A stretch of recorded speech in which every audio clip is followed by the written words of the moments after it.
A $499 Apple TV sounds like an absolute joke. If you just want to stream Netflix or watch YouTube, spending half a grand on a puck that plugs into your television makes zero financial sense. But Apple is cooking up something completely different for 2026, and it is about to break the tech pricing structure you rely on. This is a fundamental shift in how you spend money inside Cupertino's walled garden. We're not talking about a normal streaming box anymore. What if Apple is actually building a living room machine powerful enough to challenge the PlayStation 5 and useful enough to make you completely rethink buying an entry-level Mac Mini? It sounds wild, but recent supply chain movements are sending shockwaves through the tech community. Apple already dominates high-margin categories with the Apple Watch Ultra and their M-Series Ultra chips. With an iPhone Ultra constantly leaked, the living room is the final piece of the puzzle. Behind closed doors, Apple is prepping a machine with 16 gigabytes of unified RAM, a massive 512 gigabyte storage tier, and a pricing strategy that forces a heavy buying decision. The real question you need to ask yourself to save your wallet is what Apple is actively trying to replace.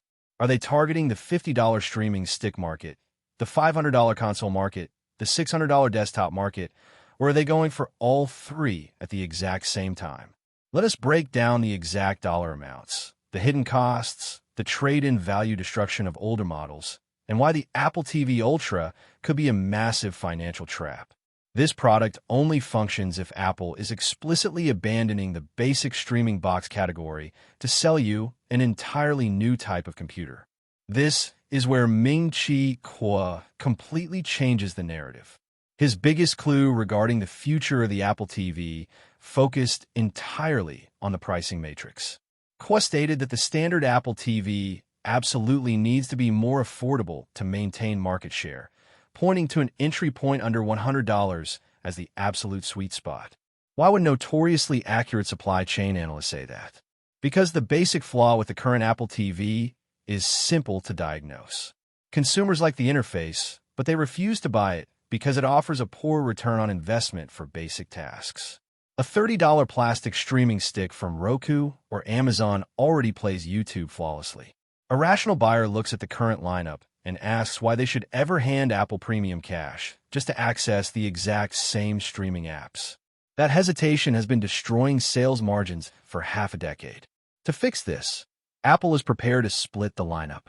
We are looking at a heavily subsidized, cheaper Apple TV for normal consumers and an ultra-premium tier for power users.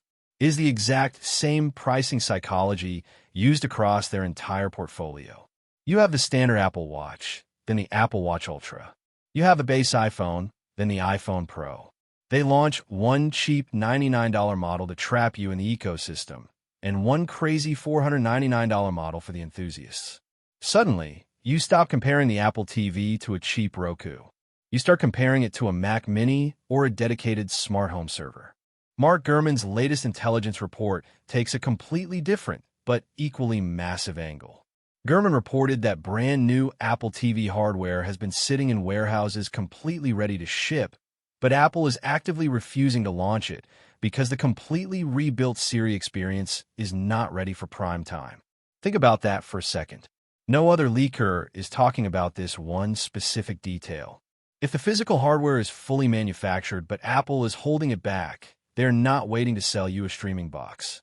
They are waiting for a highly marketable software reason to justify the premium price. That reason is Apple Intelligence.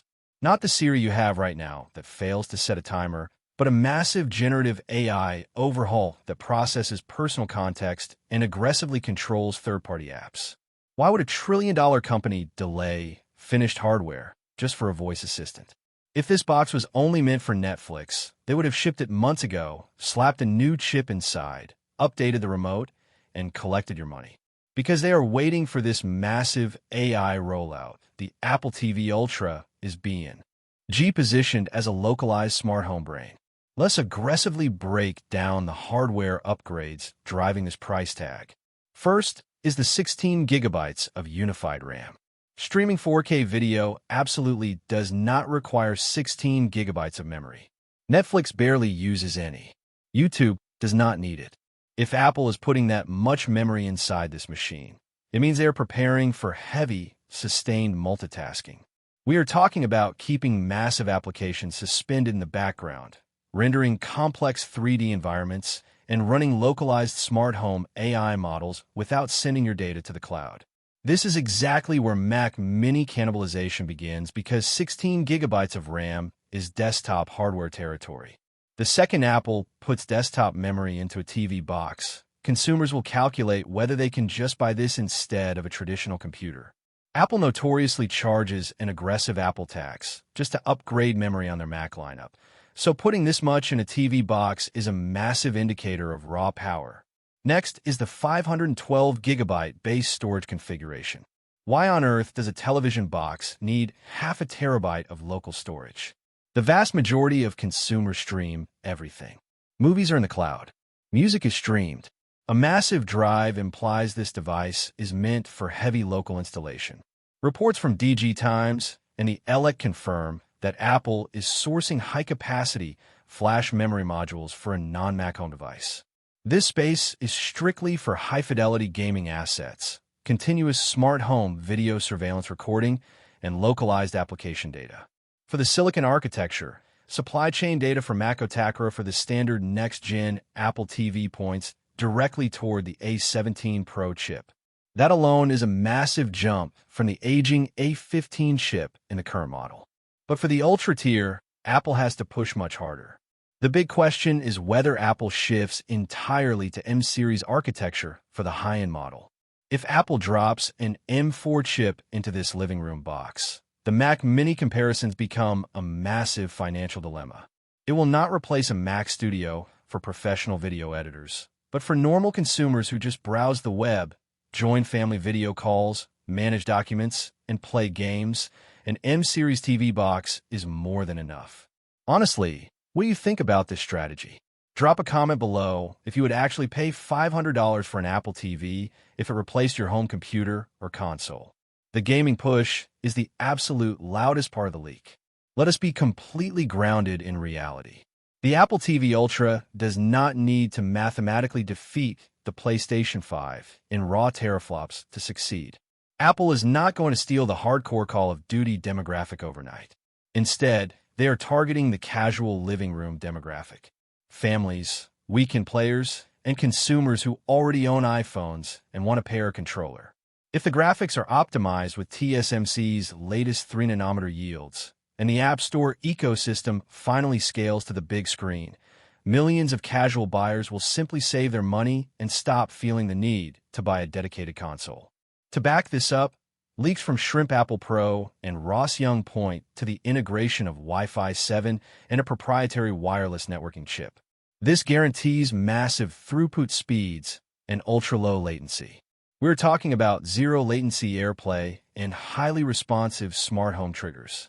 If Apple pairs this with native gigabit Ethernet, HDMI 2.1, and multiple USB-C Thunderbolt ports, this little box instantly becomes the most dangerous piece of hardware in Apple's entire lineup. If they refuse to include high-speed ports, the Ultra branding is a complete scam.